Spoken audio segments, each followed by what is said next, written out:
Hey fans, viewers, and listeners, welcome to another exciting episode of Fight Inside Podcast.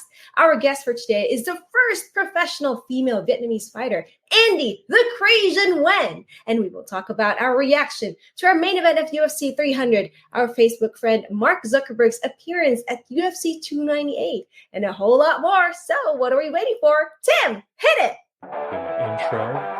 Ladies and gentlemen, welcome to the Fight Inside Podcast. All right, Raine, I'm so excited. Today, our guest has seen and done it all except for being on the Fight Inside Podcast. I think that's the only thing she has not done. Muay Thai, check. MMA, got it. Bare Knuckle Boxing, yep.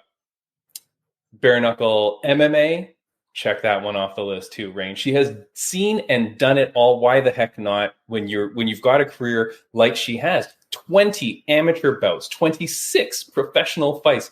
It's crazy. She next fights in Calgary, Alberta, Canada on March 9th for the premier Canadian all-women's organization, Pallas Athena Women's Fighting Championship. They just announced her opponent just before we started recording this, so that's cool. But look, she's a cool person. She's a social media star. From everything that people wrote in, they were so excited that we were going to have her on the podcast. So Raine, bring her in. Please welcome Andy the Crasian Nguyen! You should be an announcer and take Bruce Buffer's place. She's the cage announcer for Up Next Fighting in California. She's great. Yeah, that's good. She's right there. Andy, how are you? I'm good. How are you guys? Not bad, not bad. Now, when she announced your name, you didn't do the... I'm just tired because I've been training. I'm sorry. No worries. But let me start out by saying, I love that you do that every time. Like... when you do when they're announcing me, yeah. Yeah, when they say the Crasian thing. People still ask, like, what does the Crasian mean? I'm like, what do you think it means? Like cranberries? No, it's a crazy Asian. That's it. It's kind of self-explanatory, I thought. I don't know. Maybe it's not. Yeah, it's not that difficult. But the general public's getting a little bit dumber and dumber as we move along in the world, Andy. So I don't know. That said, I didn't get a lot of questions asking why you're called the Crasian, but I did get a million questions, which are all pretty much the same. I'm gonna give a shout out to Shaq Attack Lee, who asked it first, but his general question was, does this girl age at all? What the hell is her secret? Andy Nguyen. Yes, I do. I can feel it in my bones. I'm like tired right now. Yeah, my face is still look young, but I can feel it. I promise you, I feel it. There's a big difference. But in all honesty, like I said before, and I didn't mean it bad, but I've been following you for a long time. Like, you've been in this game. 20 amateur fights? Who the hell does 20 amateur fights? I don't know. It was just supposed to be a hobby. It wasn't supposed to be a career. It was just like, just something that's better than shooting pool late at night at a bar. So, and I'm a tomboy, and then I got into fighting and I just liked it a lot, all of it. So it didn't really matter. Yeah. But then what made you then turn pro and decide it was a career? I mean, because 20 amateur fights, that's a lot. Like, I would think that your coaches are like, hey, you gonna do this or what? My coach was Donnie Lee at the time, which is Andrew Lee's ex-husband, was like, you need to turn pro. I was like, sure, I'll do one fight before I die. And then we did it. And it was 110 pounds catch weight. He was like, you are atom weight. I'm like, no, I'm not. And I was like, there's no way. But we did it. I can't believe I used to fight at 105. I can't do that now, of course. But yeah, so that's how we started. It was because one of my coaches was like, we need to turn pro. Yeah. No, I'm glad. And now here you are. You're 14 years into your career. Like I said off the top, you've done it all. You've done the bare knuckle boxing, which was freaking cool. You've done the bare knuckle MMA, which was even cooler. I like that one. I want to do more of that. I was gonna say, because Raine, I mean, to do bare knuckle MMA, that's as street legit as it comes. Like, that's it. That's That's literally real fighting right there. Yeah. I mean, that was super fun. Yeah. And so you do have plans to go back to it? Because I think people would love to continue to see it. Yes, I was talking to Dean Toole, but the girl that he had me match up with was a friend of mine, and we both agreed we didn't want that fight, Isis Verbeek. So we're like, nah. And then Pallas Athena had an opponent for me, and so then I just jumped on that one. Yeah, very cool. And I mean, like, look, you're coming up here to Canada, so thank you so much. And Pallas Athena, great organization. You fought there on their first card, I think it was, or their second card? Both. On both, yes, that's right. I love what they do. They got the cool outfits, the cool uniforms. They've got the blue mat. Like, it's a very standout organization. How important is it for you? I mean, you've been in this game, like I said, like a long time. You're like a pioneer of MMA, really, to have like an all women's organization that's bringing a really good card on March 9th. So how cool is that for you? It is super cool. I remember we were, I think I was like the undercard or something like that. And then the co-main, I guess that fight fell through, and they bumped us to the co-main. And I was like, I don't know if I could like put it up to par. They're like, Andy is a pioneer. I was like, no, don't say that. But it's been fun. The only I don't like is the altitude, but I've been training with a mask. I'm actually flying in early. I'm flying in March 1st. So it gives me like over a week to get acclimated. I don't know if that would help. I hope it would help. That's about it. I never really got to like go to one of their sponsor bars. I wanted to try this infused beer, but Sunday flights were always like early. But this time my Sunday flight's like at 8 p.m. So I'll be able to be hungover if I do get hangovers and stuff like that. Not like I'm looking forward to it, but yeah, that's one of the things that I didn't get to do last time. Wait, what is the beer infused with? I'm not sure. I can't remember. I've been hit a lot, so I can't remember. I know I got excited about it. It's one of their sponsors from the last event. And I know I wanted to go by there, and I couldn't go by there. All right. Because I had to catch a flight really early. No, that's cool. Well, hey, like, good luck with that, whatever that drink is, and then let us know after, because I don't know if I can get that in Canada. I've never heard of that. Like, it was like infused with something. I just can't remember. I'll let you know, though. I promise. Infused with marijuana?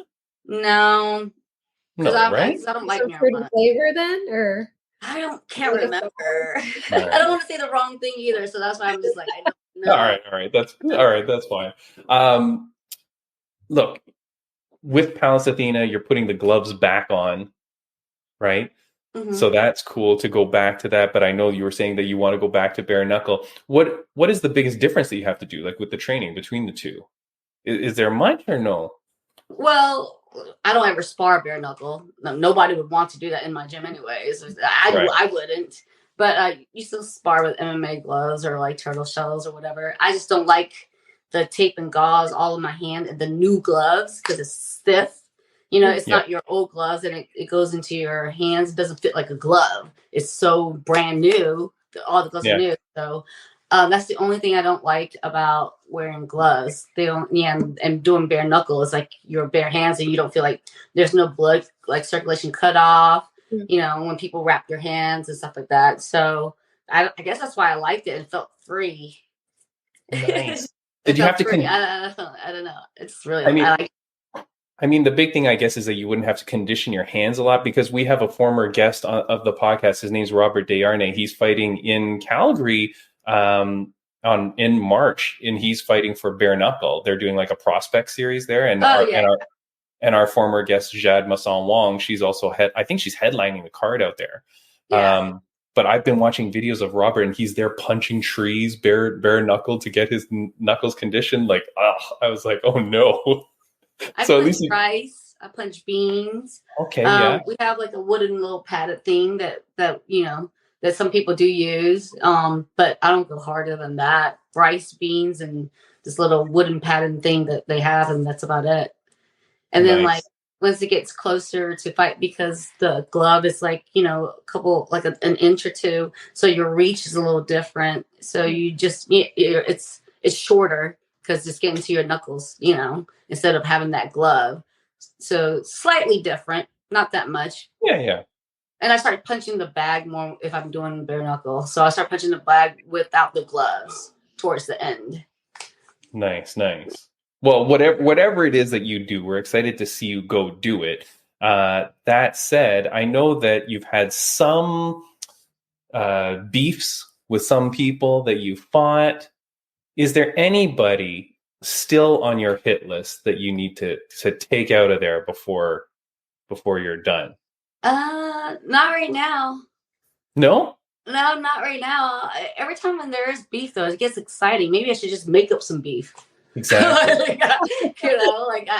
It's like that's when everybody tunes in and stuff. They're like, she's talking shit, or like the face off. Maybe I need to push my opponent, but I feel like like a WWE-ish or something like that if I do it when it's not real, because I don't know nothing about this girl.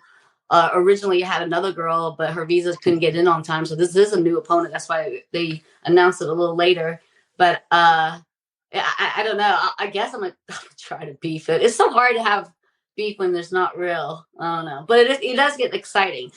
Maybe I'll make the face off a little intense or something. I don't know. I'll figure it out. Yeah. Raine, do you want to start talking trash to Andy now? And then, get her like hyped up? Like Get her pumped. Just say all the bad stuff you were saying about her before we started. Like how she has a very sweet smile and I feel like if she tries to talk trash to someone, it's gonna be hard to feel like it's real because it's like she's super sweet. I am. I really am. She has that sweet face, like very sweet smile. It's like, I don't really know if you're mad at me. Yeah, no. But okay, so here's the thing. You have a very, very good reputation in MMA and in fighting, in combat sports. People were writing in, and all they were writing in is, that girl's so lovely. Andy's the best. Andy's the coolest. I'm like, can you guys give me some dirt, something? But everybody was just saying what a good person you are, how cool it was to be around you. We had some of the fighters that are going to be at Pallas Athena were writing in saying, I can't wait to see her again. I met her at the last event. Like, so it must be pretty cool though that you're a blood sport competitor, but yet you're known for being just such a good person. Fake it till you make it. No, I'm just kidding. I'm kidding. You're like, she's just faking it. No, but I mean, like, come on. But people really seem to like you. Like I said, Pallas Athena. Well, that's good. I'm glad. Yeah, I mean, be that girl that everybody does not like. Yeah, well, yeah, or the guy that nobody likes. That's my life. So that's how it happens, Andy. But okay, so you're fighting a girl named Sisson. You do not know who this is. Like, you don't know a lot about her or anything like that? No, I know she's pretty active in the jiu-jitsu world. So I've been working on my ground. That's the only thing too. I'm like, my bones. Like I'll do something and then my knees pop and then like, they're like, oh my God, are you okay? It just sounds like Rice Krispies, like pop, pop, pop, pop, pop.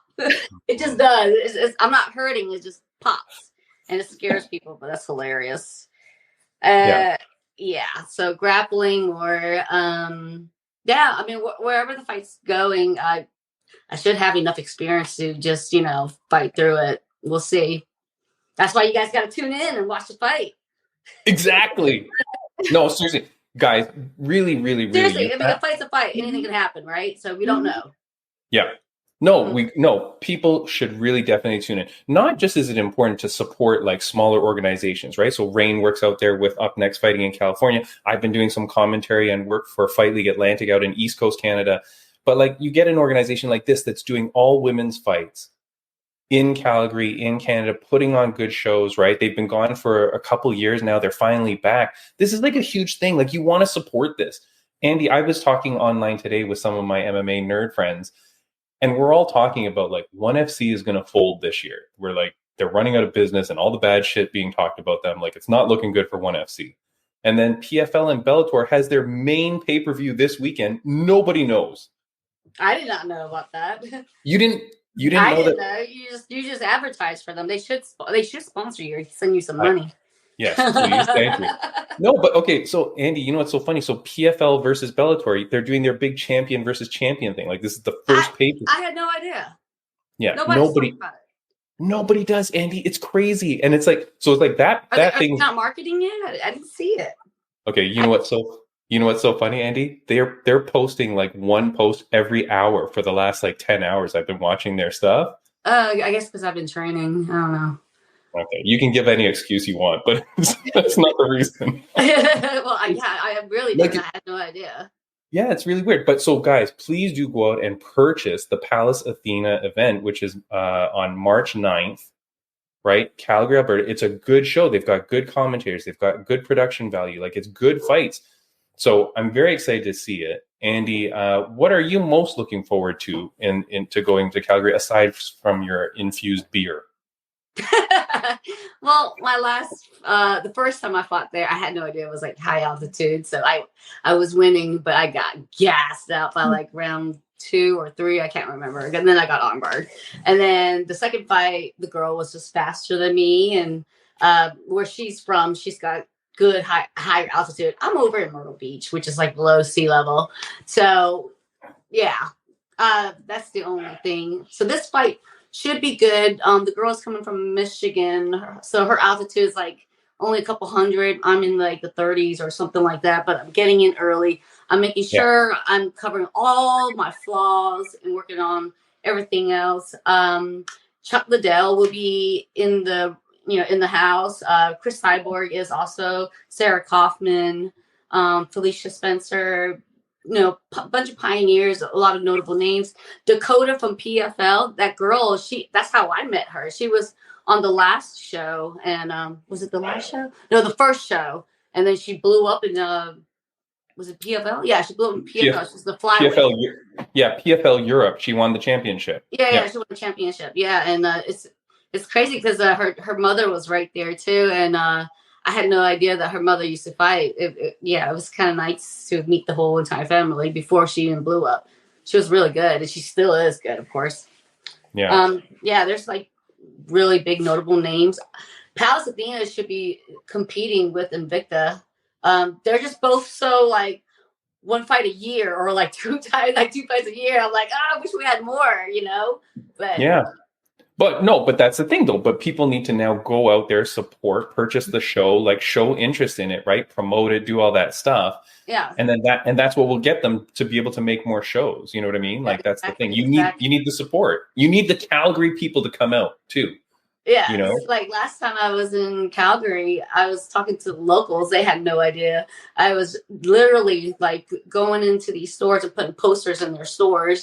And a lot of people didn't know either. So right. Since I'm coming in early, I am like marketing and stuff like that too, and get people to come out and to come to the fight, so they have to see. A lot of people don't even know that there's an all-woman show and everything. Another thing is, I think we have a couple of pro Muay Thai fights on the card also. Yes. So that shows a bigger like wide open door for like other people to see too, because a lot of people don't know what happens when it goes to the ground.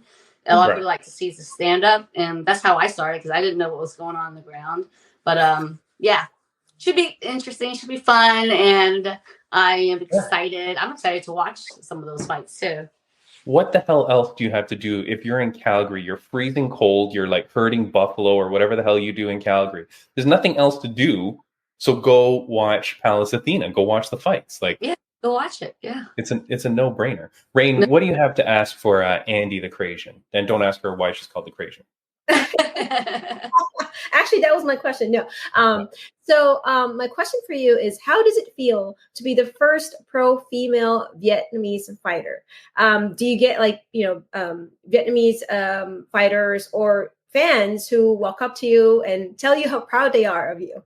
When I go to Vietnam, yes. Uh-huh. And it was cool to visit their Saigon club. It was like the first MMA gym, and it's huge, and it's beautiful. I thought, the country is poor, but I just thought like they just didn't have that availability, and they did, and they sponsored me, and they put me up there, and it was really nice.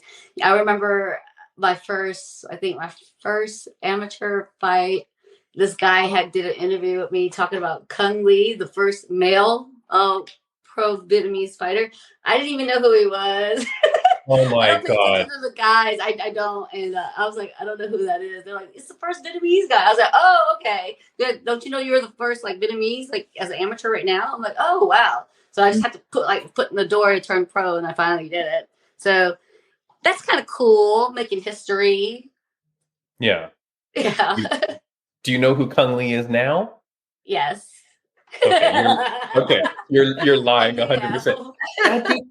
Kung Lee was like a legend, man. Oh, Kung Lee was so good. But I didn't watch. He's been in movies now too. He's been in like several movies. Oh yeah, I know. Okay, you're lying again. Are you gonna go? I swear, I do know him now. No. Are you gonna go? Are you gonna go in movies, Andy? Why are you not in movies? Because my memory's shot. I can't remember what the beer is infused with. I'm not gonna know my line. Only know 1, 2, 3s and roll. That's it. No. Okay, Andy. First of all, you need to go in movies. You've got the look. You've got the personality. You could do it. Like, you need to go somehow get a manager and figure it out. That said, Raine and I are putting together a MMA / dating show, kind of like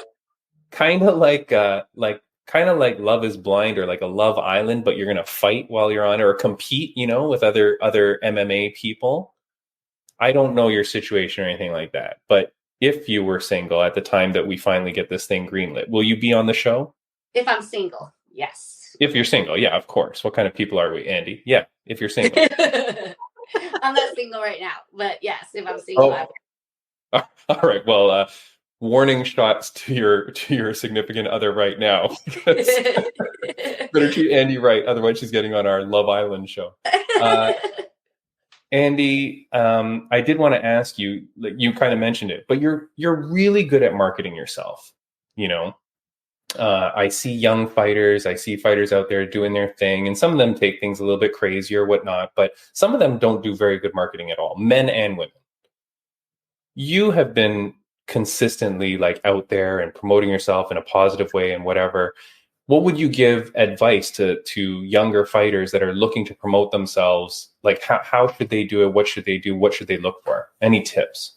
Well, in the beginning, it was hard because, we see a girl that's done ring girl cards and stuff like that. So they always like, oh, it'll be easy to beat her. No, it was not. That girl lost. Anyways, sex sells, but I mean, don't do like OnlyFans or anything. I mean, you can. I don't judge, but sex sells. Show your beauty in those ways and other ways. I don't know. Be funny. I like to be funny. I like to laugh. I rather laugh than cry. And if you're an amateur, you should fight all kind of combat sports and figure out and what you like.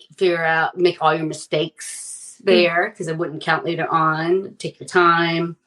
They're just getting younger too nowadays. Jesus, they're just like so young now.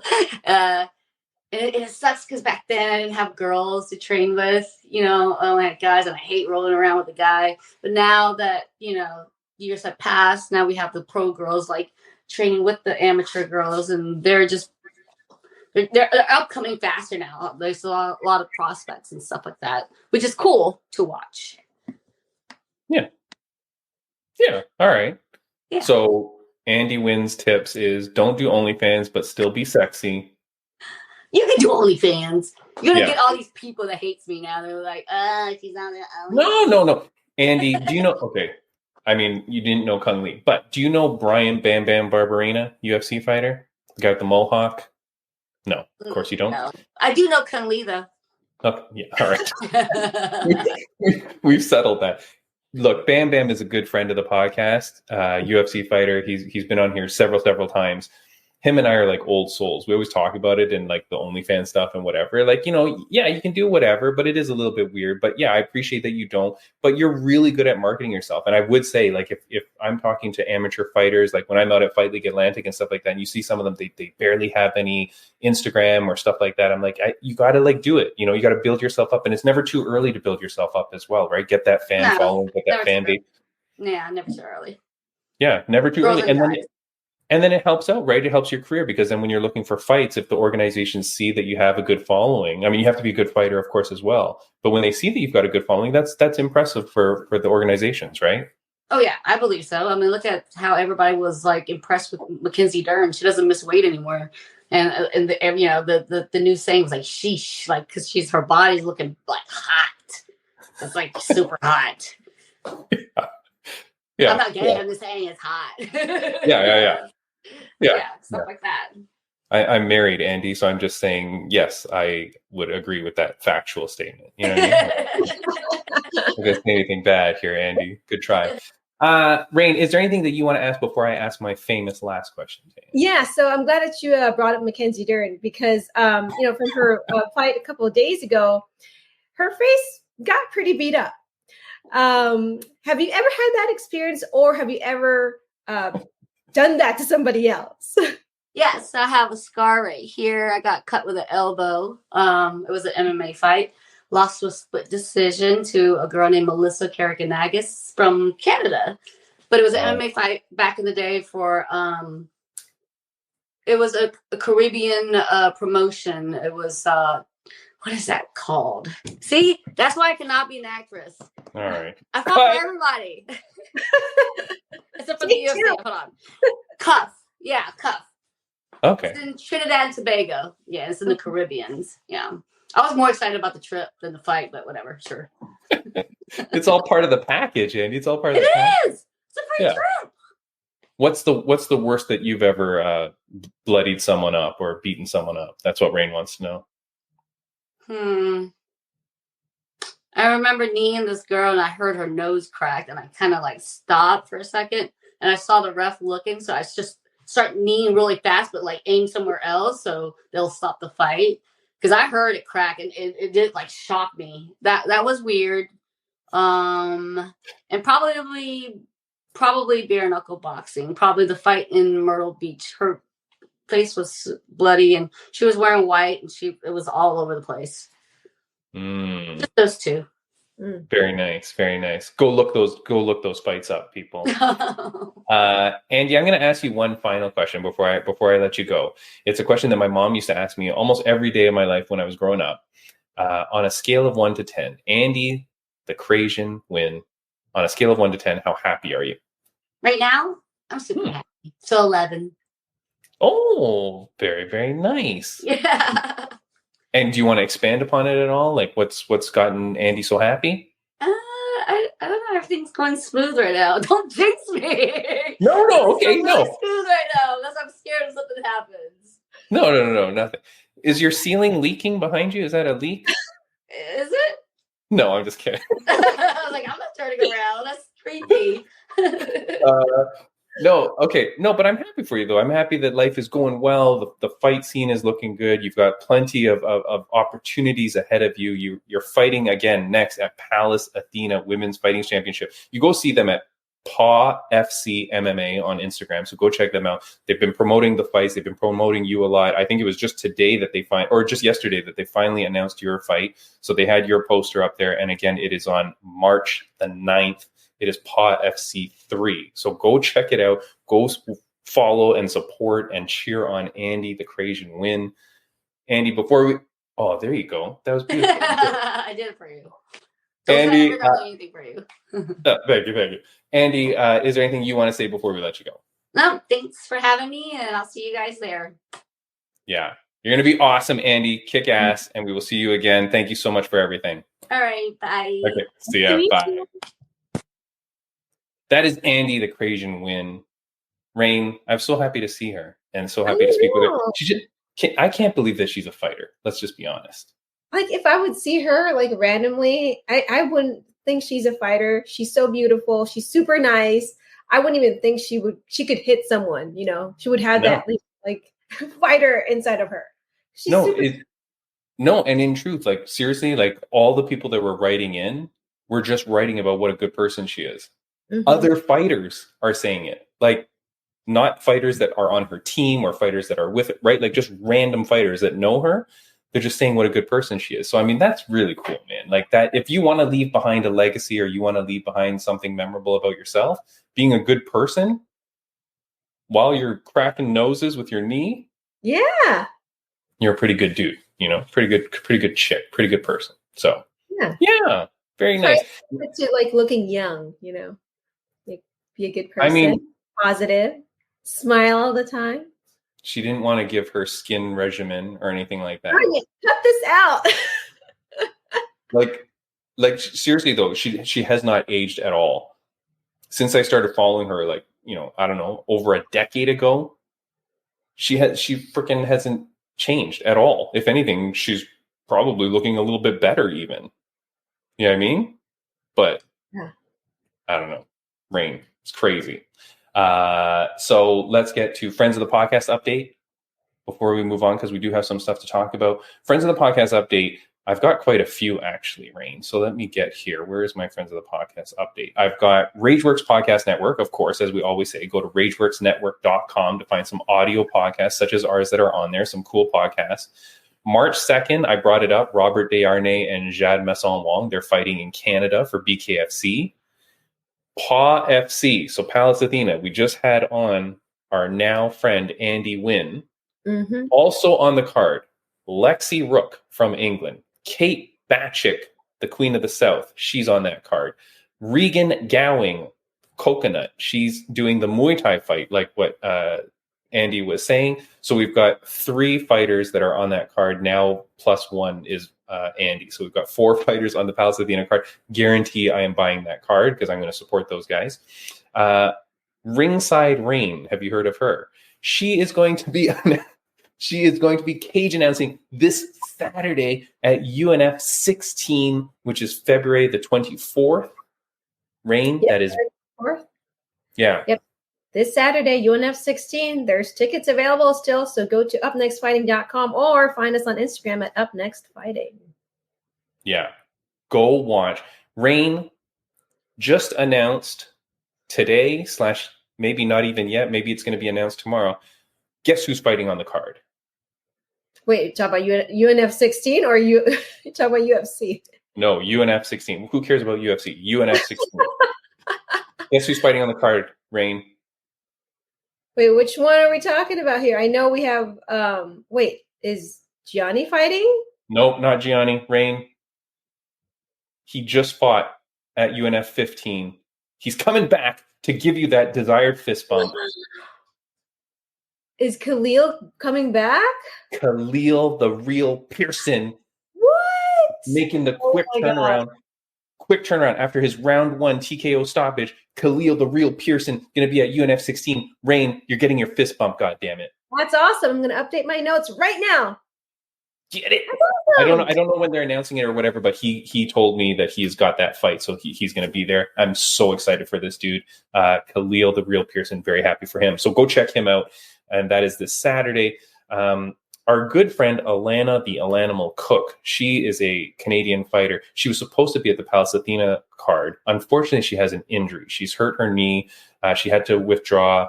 I think she's getting surgery, maybe. I apologize. But regardless, I just want to send out some positive vibes for Alana Cook because she's such a good person and she was about ready to kick some ass on at the Pallas Athena card. But unfortunately, she's off. And then last thing is, tickets are on sale for Fight League Atlantic 14, which is April 12th and 13th. You can go and see the BJJ show, the Submission Kumite 6 on the Friday, and then stay overnight and go watch FLA 14 on the Saturday. Raine, I'm like 99.99% sure that I will be there. So I'm very excited. So go check out Fight League Atlantic, as you guys know, if you follow this podcast. And then finally, we talked about a little bit with Andy. You've got the big PFL versus Bellator pay-per-view, which nobody has heard about, Raine. Like, I don't know what they're doing, but they are really bombing this, okay? We have our friend, Shilobo Impa Kasanganai. He is fighting in the co-main event of that pay-per-view against Johnny Eblin. Yay! Yeah. Raine, let's get to that card, okay? Raine, nobody knows this freaking thing is happening, and it is a disaster that this card is having lots of problems, can I tell you? you work for ESPN. We've talked about it before. You're an Emmy Award winner. Is anybody in ESPN talking about PFL and Bellator? They're on ESPN. I mean, I can only speak for like the shows that we do, but the thing is, I'm on the technical side, so I don't do content stuff. But the people, the like when you're in the lunchroom and you're around the water cooler. Break. What? I don't talk to people on my lunch break because normally I'm in like a single spot and like I take my break, I'm on the computer. No one talks to me. Oh this is why I'm on this podcast, so I can talk to people. Oh, okay. This is getting you out of it. That's the truth, though. Like normally, I get on the computer on my lunch break, so people normally just walk by because they probably don't want to bother me. Is it because you're so intimidated? People, they want to talk to me, but for the most part, when I'm taking my break, I'm in front of the computer. So I think is it because you're so intimidating? Is that the problem here? No. All right, look. This is the photo here on the screen. Okay. PFL versus Bellator, February 24th. Seize the throne. Look at all these guys with their belts on their strapping chests, Raine. Right? The whole point of this goddamn thing was that they were going to take all the Bellator champs, you're going to fight all the PFL champs. And then Don Davis, the owner of PFL, had come out before on Ariel Helwani and said this is going to be a yearly thing. Right? They're going to do the season of PFL. Bellator is going to do their thing. Champ versus champ to kick off every year. Right? Well, guess what's happened, Raine? As luck would have it. Every champion is like injured or gone or whatever. So now you only have 2 champion versus champion fights. Okay. The first one is a heavyweight with Ryan Bader against the PFL heavyweight guy, which I apologize. I don't really know who it is. Okay. But aside from that, you've got Impa Kasanganai, our friend, but he's fighting a weight class up, or the other guy's fighting a weight class up. Yeah, his challenger is coming up a weight class because the freaking champion in Bellator that's Impa's weight class decided to move up and go fight some guy at heavyweight. Hey, stupid. How about you do what you've got to do here and go champion versus champion so we can have the whole point of this goddamn thing? You know what I mean? Yeah. Raine, why are you not jumping on my bandwagon of anger here? Well, to me, it's well, hey, at the end of the day, the show must go on. No, Raine. Hard. They're gonna do, whatever they want. And I know, but Raine, why will anyone buy this pay-per-view? It's $49.99 American, which means it's like $170 Canadian. Mm-hmm. Why would we buy this pay-per-view? This is the problem with PFL. Like already their marketing blows. The best thing possible after this merger is you get all the champions to fight one another. Liz Carmouche isn't even on the goddamn card. Mm-hmm. Mm-hmm. Like it's so funny because Andy was talking about that Dakota Chicheva girl, which is the PFL Europe. That would have been the girl that should be fighting Liz Carmouche. Get the 2 women's champions of that weight class and let them fight. They don't even have her on the card.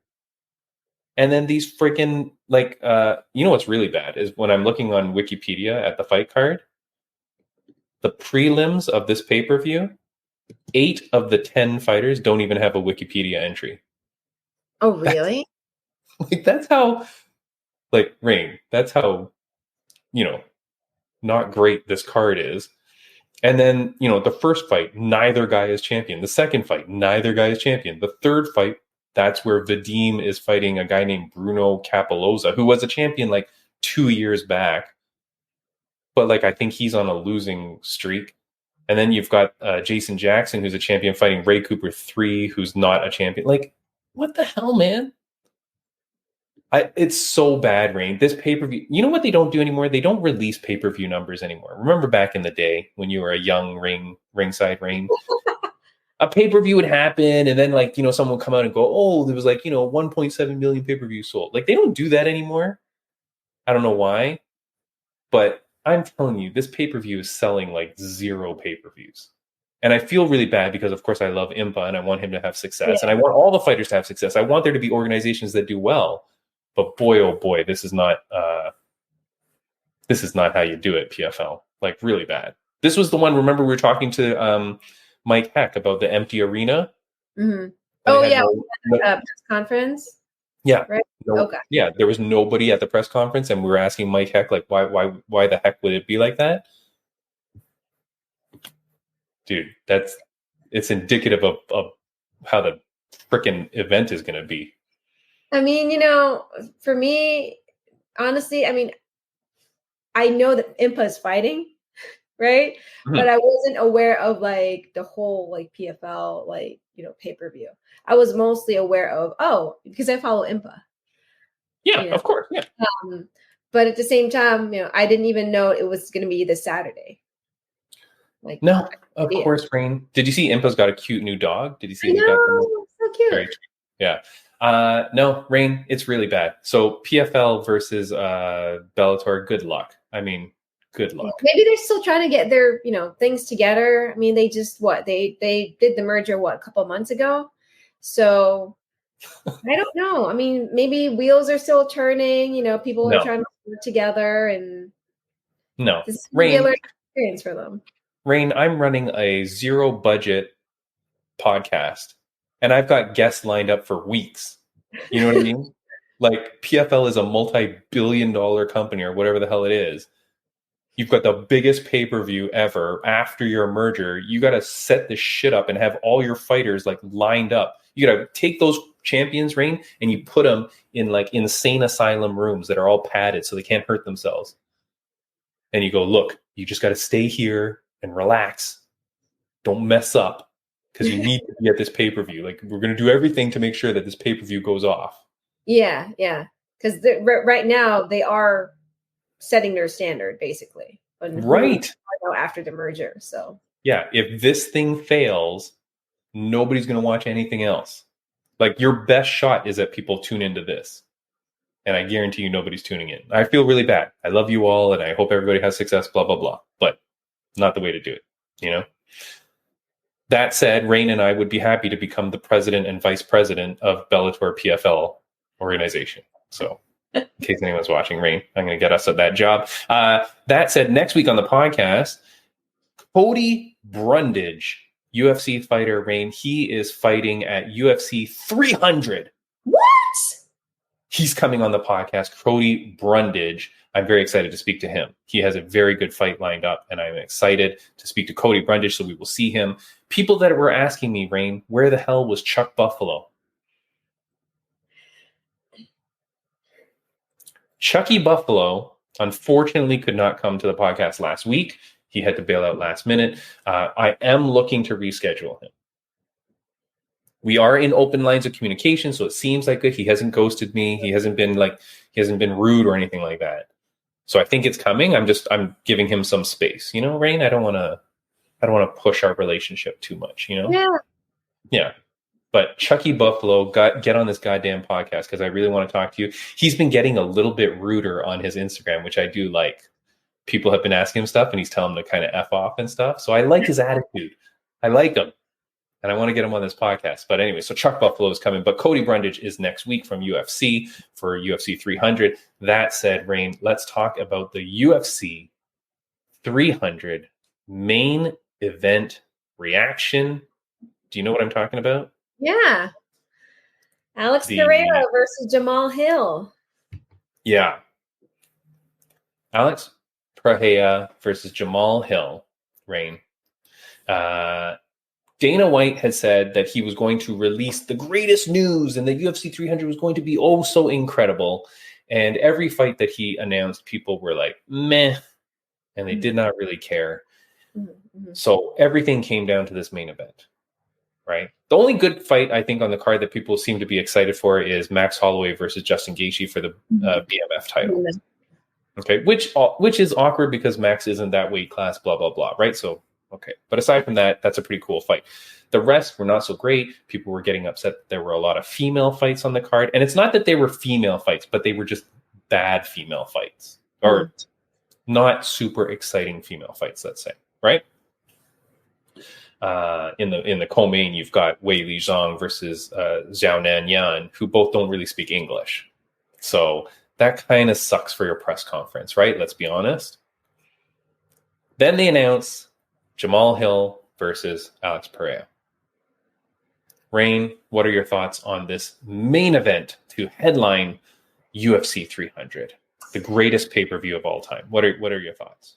I guess like number one, I didn't expect that to be the main event, and then number two, I feel bad for because we've been hearing some Conor McGregor and then somebody else. For me personally, this is probably wishful thinking, but I wanted to see DDP versus Izzy. Not wishful thinking. But I thought it was kind of like too quick of a turnaround for DDP to do that fight, though. Doesn't matter. You need something incredible for 300. It's still 2 months away. And True. he fought last month. So, I mean, it would have been 3 months out. It's not impossible. And then I heard about this main event. And one, I was like, okay, well, I don't know what brought them to that decision. I wasn't opposed to it. It just wasn't something that I expected. Okay. I feel bad for both fighters because, they were put on this spotlight, right, to be the headliner of UFC 300. And then there's a lot of like people saying, oh, it should have been this, it should have been that, why them, Yeah. And, if I were to put myself in their shoes, I would feel bad because it's like, well, I was just asked, I was given this opportunity. Would I not take it? Yeah. If you think of it that way, it's like if someone presents you like this awesome opportunity, yeah, most people would want somebody else for that spot. And then you get presented this awesome opportunity. Would you say no because people don't want you to be there? No, you take that opportunity. And I think that's what happened for Alex and Jamal. But I do feel bad because I mean, the social media, they probably see it, how people are like, why them this? Why not save it to like UFC Brazil, blah, blah, blah. But, Dana White had mentioned it in his press conference. He said there's opportunities offered, to a lot of people. And this is what ended up, happening. This main event that we have. Yeah, So I want to go off on a million tangents. But kind of like the last thing that you're saying, it's kind of like when you're in elementary school and they're picking teams for baseball or whatever sport, right? Mm-hmm.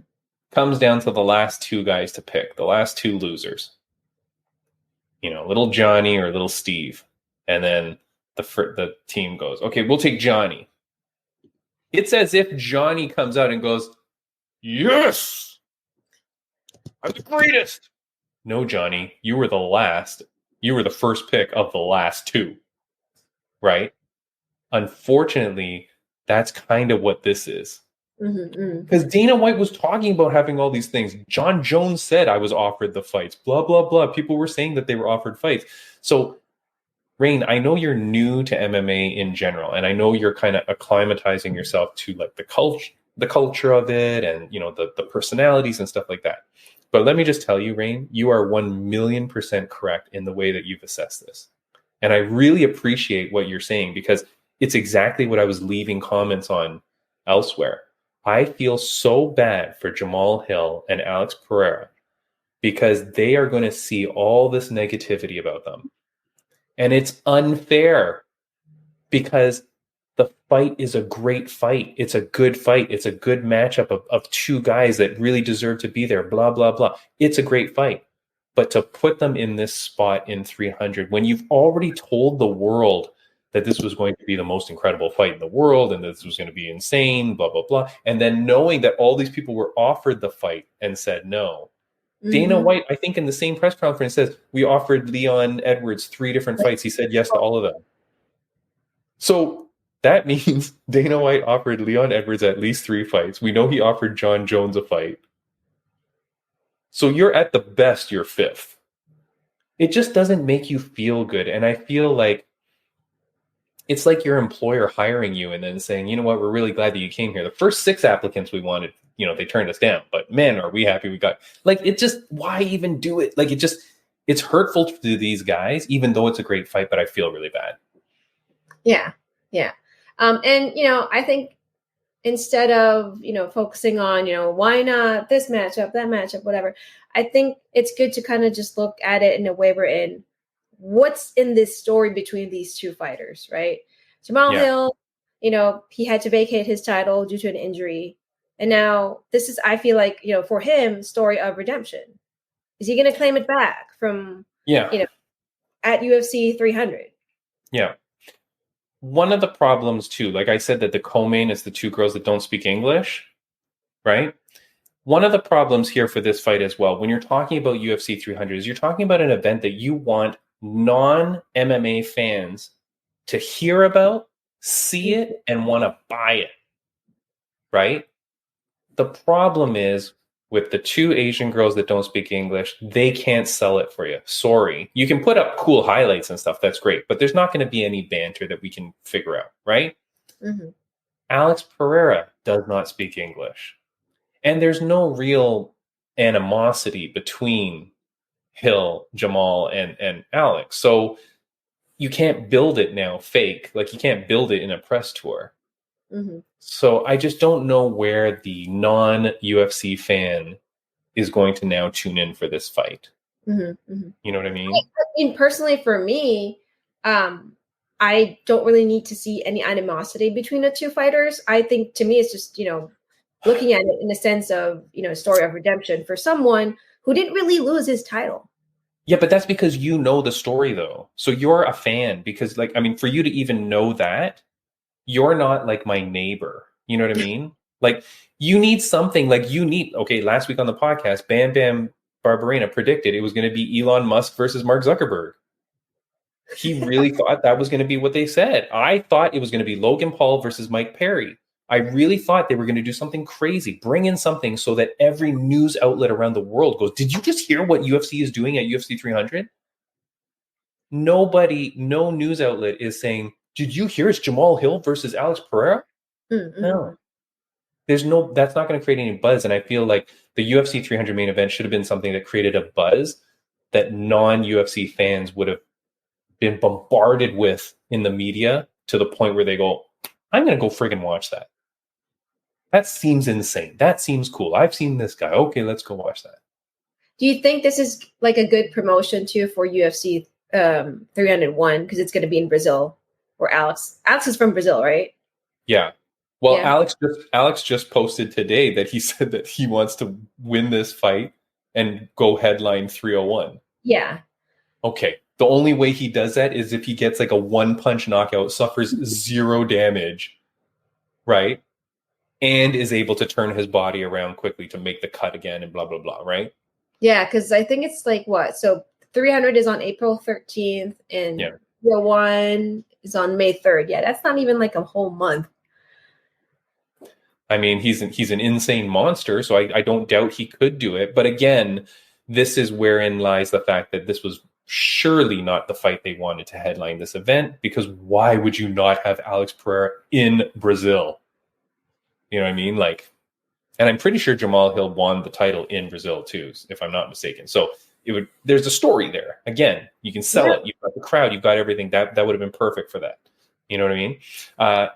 Don't worry, Fight Insight fans, viewers, and listeners, UFC fans, viewers, and listeners, I have fixed it, Raine. I have fixed the main event. I have made it so that we will all watch and so that the world will come and watch. Raine, I am debuting the poster for UFC 300. Here it is. No! Special guest referee, Logan Paul. No. He will be the special guest referee of UFC 300. I'm going to say this right now. I listened to the episode with you and Bam Bam, right? And you guys talked about, you mentioned about, what if, Logan Paul was a part of the main event. And I was like, God, I hope not. I hope not. How dare you, Raine? Because, I go back to my belief that there's always a place for people. And, something like UFC 300, it's for someone who dedicated their lives into the sport. Yes. I'm not saying that Logan Paul does not have any athletic abilities. I mean, I've seen him, you know, in the WWE. He's done WrestleManias and pay-per-views and whatever. But, you know, every time I would see him under that spotlight, I would feel the same way. Like, you know, I've worked in the local wrestling industry here out in SoCal. I've seen how hard people work to get to like that kind of spot at WrestleMania. So same thing with UFC. I don't want, not just specifically for Logan Paul.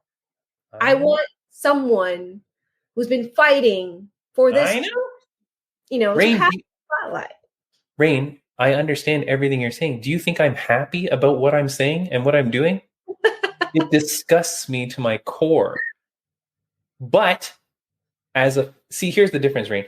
As someone who cares about the business, right? Like as someone who cares that the UFC continues to grow and expands, and that you think I like predicting that ONE FC is going to fold this year? You think I like predicting that PFL and Bellator is going to fold this year? I don't. I'm just a genius. That's all. That's my problem. But I'm telling you, Logan Paul, if they had announced Logan Paul versus Mike Perry for UFC 300, yes, you'd have a lot of hate because people would say exactly what you're saying, which is totally valid. Hey, these guys don't deserve that spot, blah, blah, blah. But you know what? Fuck them, because the fans of the UFC are still going to buy the pay-per-view because they still want to see Max Holloway versus Justin Gaethje. They still want to see Jan versus Zhang. They want to see blah, blah, blah, whatever, right?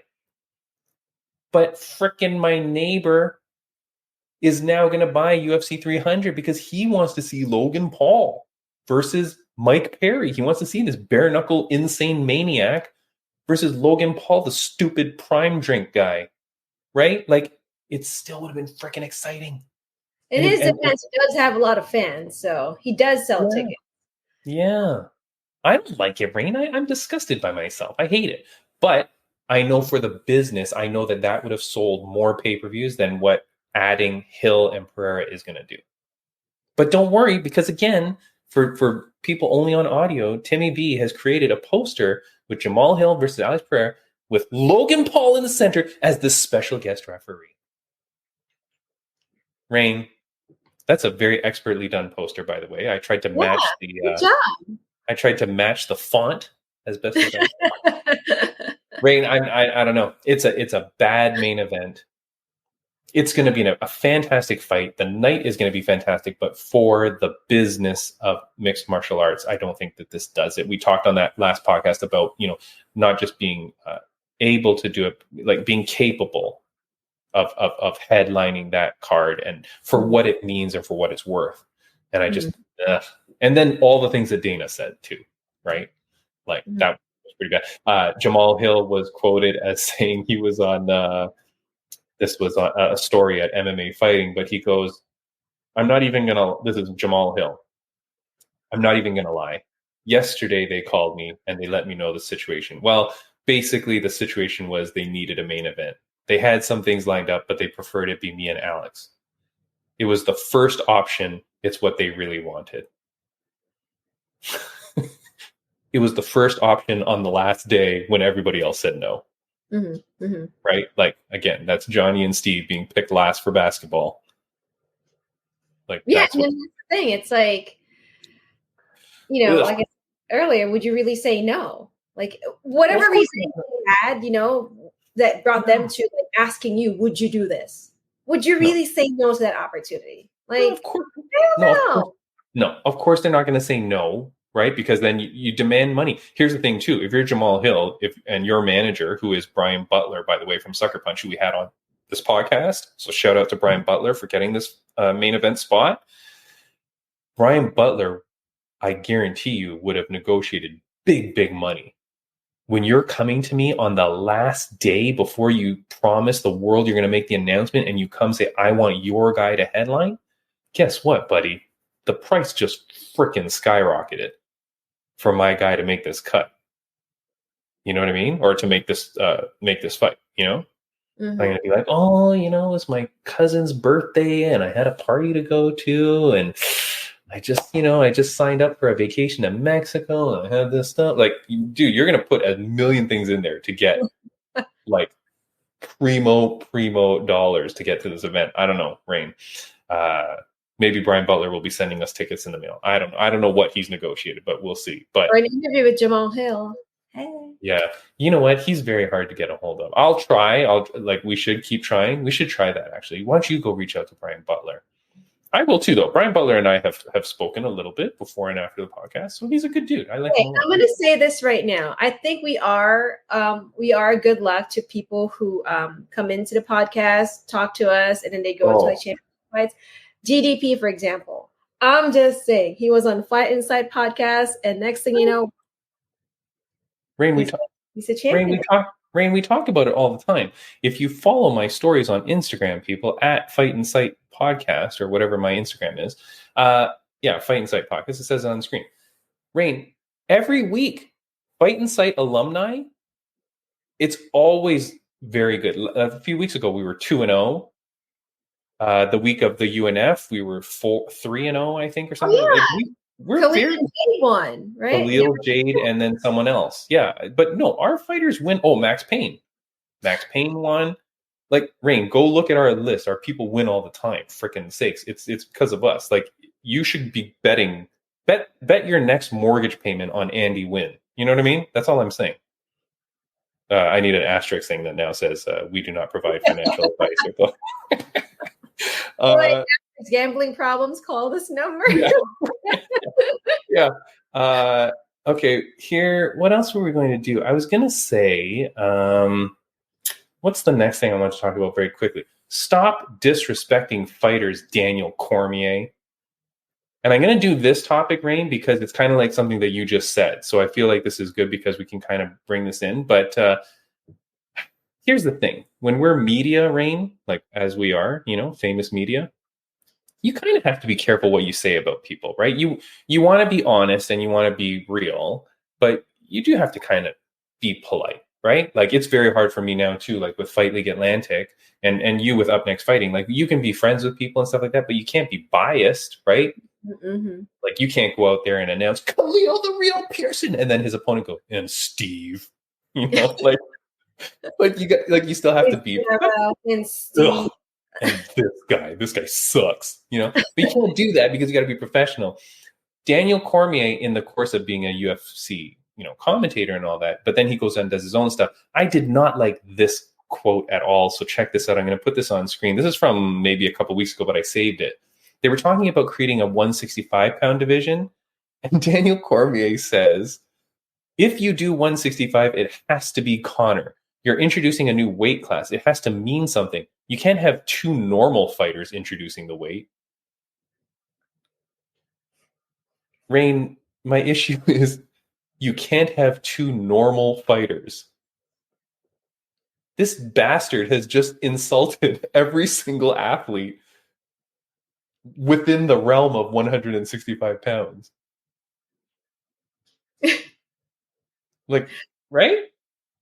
Well, see, I think someone asked Dana White about that quote. Did they? I think so. If I'm not mistaken, someone had asked Dana White at the press conference for UFC 228 about that quote.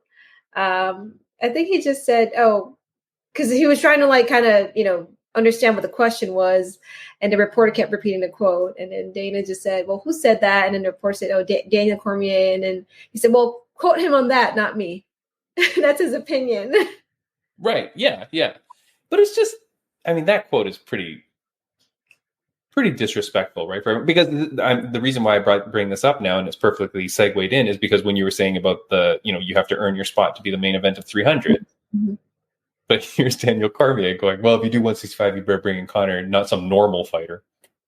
Dude, like, you're a normal fighter, right? Like, what the hell are you talking about? Like, why would you disrespect all the fighters? I don't know. It's just crazy. No? Yeah. But, it could be one of those things where he... Do you agree? Do you agree with Daniel Cormier that it has to be Conor McGregor, who is never going to fight again, mind you? No. I don't agree with that comment. Okay, yeah. Yeah. For me, it's mostly one of those things where like what you said earlier, when you have like a hot mic, whatever you say, you still have to be polite. And sometimes you want to, you want to tell everyone your opinion. And sometimes, your opinion might be said in a light wherein it kind of comes across offensive. And I think that's what happened with that quote right there. Yeah. And mind you, I didn't listen to where that was said. So who knows? Maybe the next sentence he says is, not to disrespect any of the fighters, I just mean blah, blah, right? Like, who knows, right? But that quote, I just see it. And this is the problem in today's media, right? You just put one quote out there. Nobody knows the context under which you said something, and there it is. But you still shouldn't say normal fighters, because it's like... Yeah.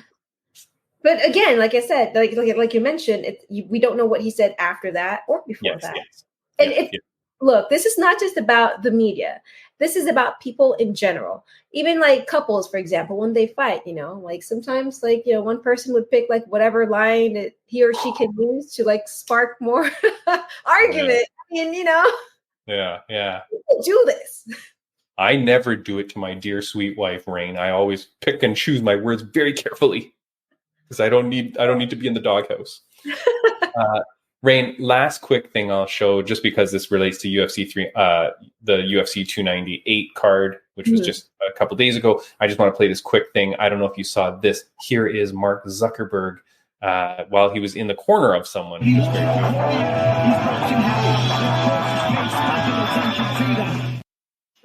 I saw that. So that video was going around because there he is. He's in the corner of Volkanovski. Yeah. And as they're like taking off the clothes and stuff, poor Zuckerberg is there like, does anybody need any help? And they're just passing everything around him, but he's not really doing much. Raine, don't bring a famous person into your corner. I don't know why you do it. I know Wonder Boy Stephen Thompson, he recently brought Jack Black with him into the corner. I get that it's cool and I get that whatever, but I feel like you got to keep your focus, man. And by bringing him out, you're not bringing someone else out. So I don't know. I'm pretty sure that guy must take up a spot, because you're only allowed X number of people. I mean, for me personally, I saw him. One, I thought, that's Mark Zuckerberg, great. But I just kind of hope that he didn't take that much of a spotlight from Volk. I don't think he did. I think actually I thought it was kind of like very humble of him to kind of like look around and say, hey, what can I do? Yes. And I saw him. I think they showed Mark to a few fights before that. I forgot which one it was. Yeah, he was really enjoying the fight, and so you can tell that he loves MMA. He loves watching UFC. So for him to be a part of that walkout with Volk, he must be like really happy, because that's quite an experience. Not everyone would be able to experience that.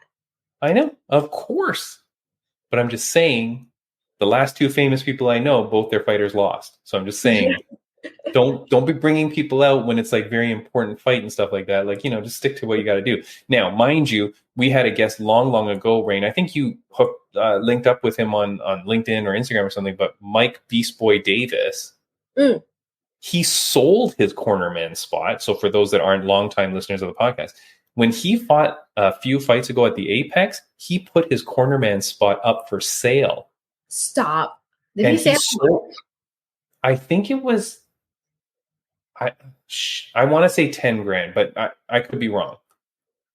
Maybe I'm wrong. But he did sell it. Nobody said nothing. He told the guy, hey, at any moment I can boot you out if you're annoying me or whatever. But he sold it, and he told me he was going to keep selling his spots too, because he's like, hey, this was wicked extra cash. Yeah. Now, if you're a guy like that and you're doing it because you're getting cash on the deal, and you're thinking, hey, I can still focus on this fight and make some extra bucks on the side, go for it. But I don't think Volkanovski was charging Mark Zuckerberg to be in his current corner. No, I think he had asked Mark Zuckerberg to be in his corner, because someone asked. Yeah, but then it's stupid. Then it's stupid. Then to me, that's stupid, because why are you doing that, dude? Just freaking, dumb. Just don't do it. Yeah. But well, when I saw Volk walking out, I saw so UFC 298 was in Anaheim, which is close to where I live. So I saw a bunch of people that I work with at Up Next Fighting. Mike Bell was there. Chris Levin. We have a bunch of friends of the podcast, by the way, at that event. Chris Levin, Mike Bell, Swayze doing her thing. Swayze kicking ass, yeah. Yep. And then I saw one of the refs, John Romero, one of the guys that I worked with at UNF too. He walked out with Volk. So I tried to take a picture of him as fast as I can. One of the judges, Felicia O. It was so cool to see people that I work with at Up Next Fighting at UFC 298. Like, I was basically a fangirl. Like, I had my phone up trying to take a picture of the TV. I was so proud of them.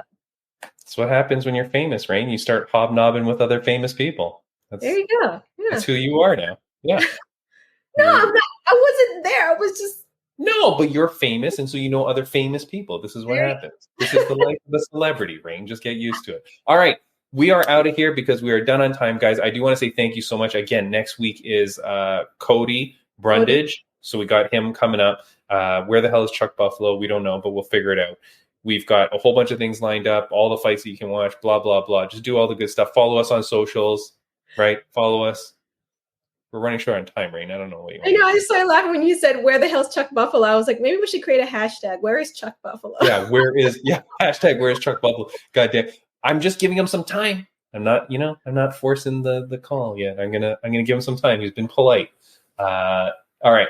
Raine, thank you so much for coming on the podcast. If you're listening on audio, this is going to end it now. But if you're watching on YouTube or Spotify, or no, maybe just on YouTube, I'm going to start putting up some videos around now that will show you some other ones that you can click on. Our 300 predictions were all a bust, but I'm very happy to say they were all far better than what we got. No offense. See? That way, if someone quotes me, they have to do comma, no offense. And then, they're going to cut it right before you said no offense. No. You have to keep the sentence, you bastards. Raine, thank you so much. It's been 2 weeks since I saw you, so thank you so much for coming back. And I'm excited for the future. Yeah. UNF 16 this Saturday. Go see Raine. Go give her some support. Give her some love. Raine, get a fist bump. Get a fist bump. Khalil Pearson, goddammit, you're watching this. Fist bump Raine. Nice. Good practicing. There we go. Nice. I like that. Your face is doing something funny when you do it. But all right. See you later, guys. Have a good one. Bye, Raine.